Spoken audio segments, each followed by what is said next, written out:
নমস্কার বন্ধুরা, আমার রান্না বান্না চ্যানেলে তোমাদের সকলকে স্বাগত জানাই। আজ আমি বানাবো মাছের তেল দিয়ে বাঁধাকপি।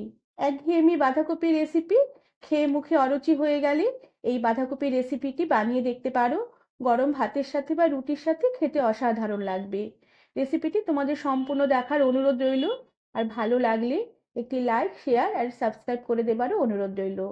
আমি প্রথমে বাঁধাকপি একটু সেদ্ধ করে নেব, কারণ এখনকার বাঁধাকপি সেদ্ধ হতে একটু সময় লাগে। এর জন্য প্রেসার কুকারে বাঁধাকপি আমি সেদ্ধ করে নেব।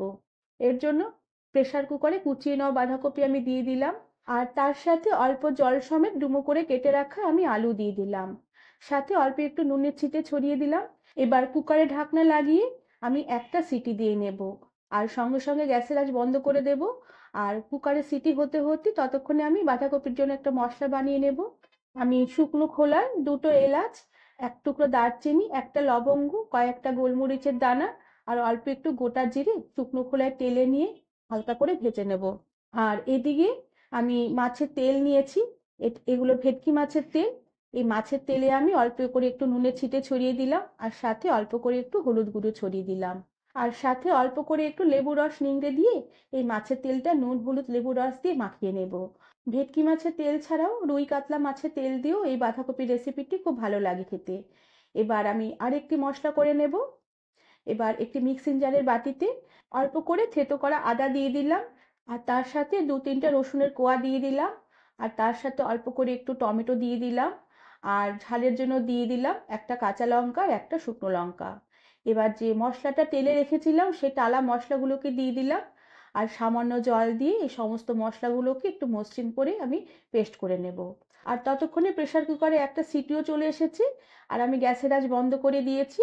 এবার প্রেসার কুকারের সম্পূর্ণ ভাপটাকে বের করে দিয়ে আমি কুকারের ঢাকনা খুলে দিলাম, আর উপরে যে সেদ্ধ আলুগুলো রয়েছে একটা কাঁটা চামচ দিয়ে গেঁথে গেঁথে সমস্ত আলুগুলোকে প্রথমে উঠিয়ে রাখলাম। আর কুকারের সেদ্ধ বাঁধাকপির মধ্যে যেটুকু জল আছে সেটুকু জল আমি ছেঁকে নেব। আর এরপরে গ্যাসে কড়া বসিয়ে দিলাম, আর কড়া বেশ ভালোভাবে গরম করে নিয়ে কড়াতে সামান্য পরিমাণে একটু তেল দিয়ে দিলাম, জাস্ট এক চামচের মতন। এবার তেলগুলো কড়ার গায়ে বেশ ভালো করে মাখিয়ে নিয়ে আমি অল্প করে একটু পেঁয়াজ কুচি ফোড়ন দিলাম।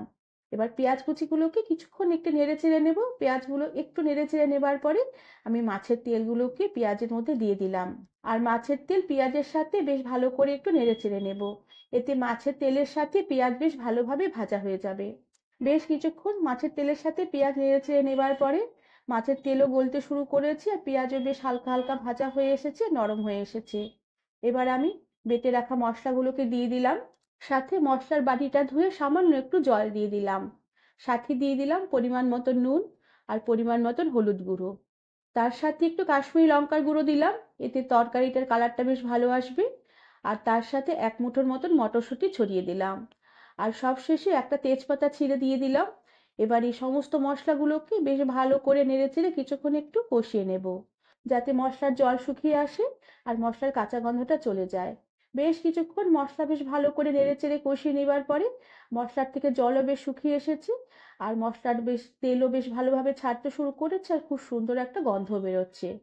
এবার আমি সেদ্ধ করে জল ঝরিয়ে রাখা বাঁধাকপিগুলোকে আমি দিয়ে দিলাম। এবার বাঁধাকপিগুলো মশলার সাথে বেশ ভালো করে নেড়েচেড়ে আমি মিশিয়ে নেব, আর কিছুক্ষণ একটু আবারও কষিয়ে নেব, যাতে সমস্ত মশলা আর তার ফ্লেভারগুলো বাঁধাকপির মধ্যে বেশ ভালোভাবে মিশে যায়। এরপরে আমি কয়েকটা চেরা কাঁচা লঙ্কা দিয়ে দিলাম। চেরা কাঁচা লঙ্কার গন্ধ তরকারির স্বাদ অনেকটাই বাড়িয়ে দেবে। সাথে সেদ্ধ আলুগুলোকে দিয়ে দিলাম, আর তার সাথে বেশ স্বাদের ব্যালেন্সের জন্য সামান্য পরিমাণে একটু চিনি দিয়ে দিলাম। চিনিটা এখানে অল্প করে একটু দিতেই হবে, তাহলে তরকারির টেস্ট বেশ ভালো আসবে। এবার সবকিছু বেশ ভালো করে নেড়েচেড়ে একটু মিশিয়ে নেব। খেয়াল রাখতে হবে সেদ্ধ আলুগুলো যেন ঘাটা ঘাটা হয়ে না যায়।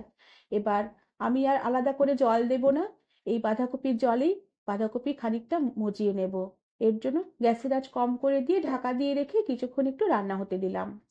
2-3 মিনিট পরে ঢাকনা খুলে দিলাম। বাঁধাকপি খুব সুন্দরভাবে মজে এসেছে, আর খুব সুন্দর একটা গন্ধ বেরোচ্ছে। এবার আমি উপর থেকে একটু গরম মশলার গুঁড়ো ছড়িয়ে দিলাম, এতে এই রেসিপির স্বাদ অনেক গুণ বেড়ে যাবে। আর তোমরা চাইলে এখানে একটু ঘিও দিতে পারো, যেহেতু আমি মাছের তেল দিয়ে রান্না করছি তাই আর আলাদা করে ঘি দিলাম না। এবার সবকিছু বেশ ভালো করে নেড়ে চেড়ে আমি মিশিয়ে নেব। এরপরে গ্যাসের আঁচ বন্ধ করে দিয়ে ঢাকা দিয়ে রেখে কিছুক্ষণের জন্য স্ট্যান্ডিং টাইমে রেখে দেবার পরে সার্ভ করে দেব। বন্ধুরা, আমার আজকের এই মাছের তেল দিয়ে বাঁধাকপির রেসিপিটি তোমরা সহজেই বাড়িতে বানিয়ে নিতে পারবে।